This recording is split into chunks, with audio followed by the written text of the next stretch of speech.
Sa video na ito ay pag-uusapan po natin ang isang napakalaking galaw na ikinagulat ng buong XRP Army. Isa pong malaking halaga ng XRP ang inilipat or transfer papunta kay Coinbase at dahil dito ay umusbong ang iba't ibang tanong at haka-haka kung ano nga ba ang kahulugan nito para sa presyo at sa buong market. Kaya ayan po ang siyang ating pag-uusapan sa video na ito.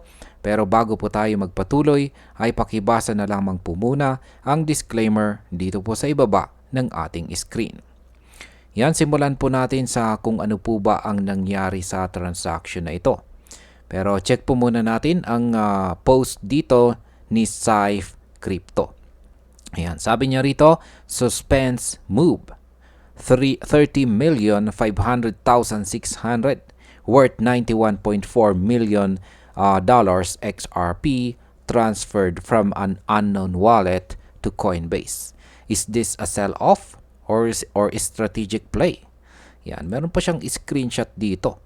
Yan, na nagpapakita po sa naganap na transaction dito sa XRP scan.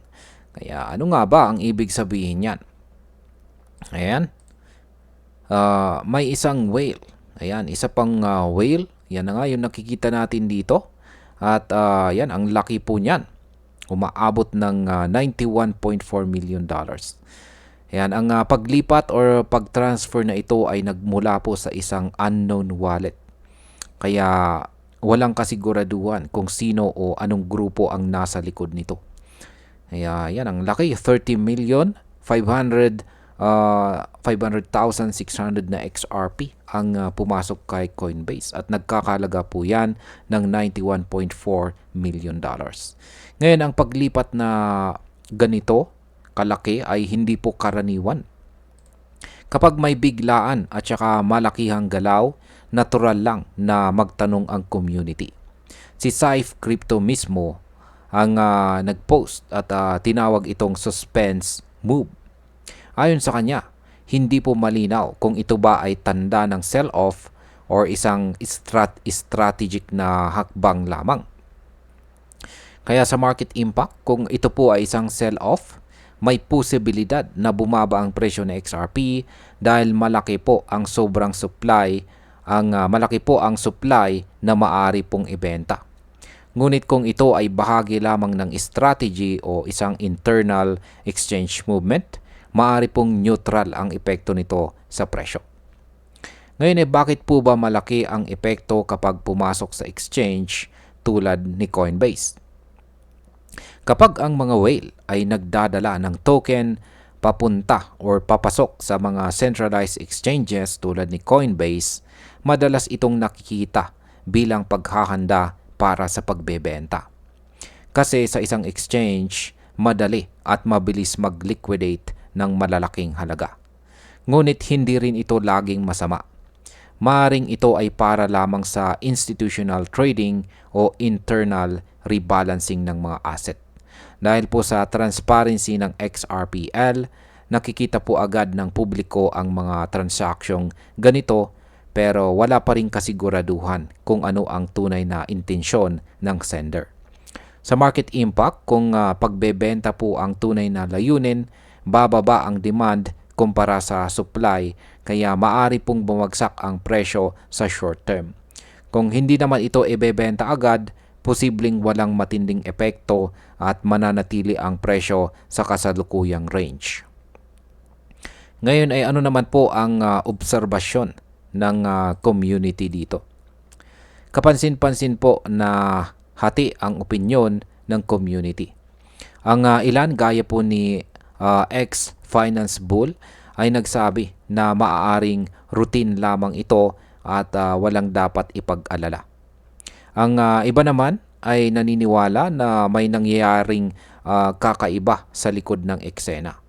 Merong ding nagsabi na mukhang isa itong simpleng sell-off kasi bakit mo ililipat sa Coinbase kung wala kang balak na ibenta? Kaya sa market impact, kapag kumakalat po ang ganitong usapan, madalas ay nagiging trigger ito ng fear, uncertainty, and doubt o ang tinatawag po nating FUD. Ito ang dahilan kung bakit minsan kahit walang malinaw na ebidensya, bumababa ang presyo dahil po sa panic selling ng ibang mga traders. Ngayon ay mauuwi ba ito sa pagbaba ng presyo ni XRP? Ito po ang pinakamahalagang tanong ngayon. Ang isang transfer na nagkakahalaga po ng $91.4 million ay napakalaki. Kapag naibenta ito sa open market, siguradong may downward pressure na mangyayari. Pero kailangan din nating tandaan na wala pang kumpirmasyon. Hindi natin alam kung ang whale na ito ay talagang magbebenta o naghahanda lang ng strategy. Posibleng internal movement lang ito ni Coinbase para sa liquidity ng kanilang platform. Kaya sa market impact, kung biglang may sunod-sunod na whale transfers papunta sa mga exchanges, yan ay magiging malakas na sinyales ng potential sell-off at maaaring magdala ng short-term bearish trend kay XRP. Pero kung walang follow-up movement, maaaring manatiling stable itong si XRP. Ano naman po ang pwedeng mangyari sa susunod? Dalawa po ang pinakamalapit na scenario. Una ay ang bearish scenario.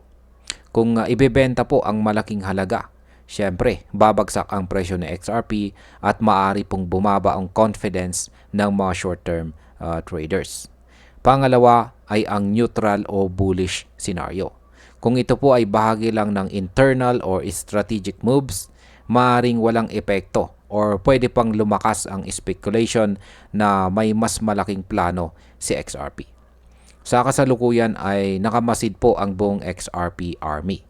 Ang kanilang reaksyon at ang galaw ng mga susunod na ang mga galaw po sa mga susunod na araw ang siyang magiging mahalaga para matukoy natin kung tataas ba or bababa ang presyo. At ayan, bilang panghuli, ang galaw po na ito ay malinaw na nagdulot ng ingay sa community dahil sa laki ng kanyang halaga. Ngunit sa punto, ngunit sa market analysis, hindi tayo dapat basta matakot hanggat wala pang kasunod na kumpirmasyon ng sell-off. Oo, may posibilidad na bumagsak si XRP kung ito ay ibebenta agad. Pero kung strategy lang ito o internal move, hindi tayo dapat agad mabahala bilang mga holders. Mas mainam po na bantayan natin ang mga susunod na galaw sa exchange at tingnan natin kung may kasunod pang malaking transfer. Sa madaling salita, ang galaw na ito ay isang malaking senyales na dapat bantayan ng mga traders. Ngunit hindi ito otomatikong masamang balita. Ang epekto po ay nakadepende sa mga susunod na aksyon ng whale na ito at ng Coinbase. At ayan, hanggang dito na lamang po tayo sa video na ito mga ka-crypto. Marami pong salamat sa panunood. Ingat po tayo lagi at God bless po sa ating lahat.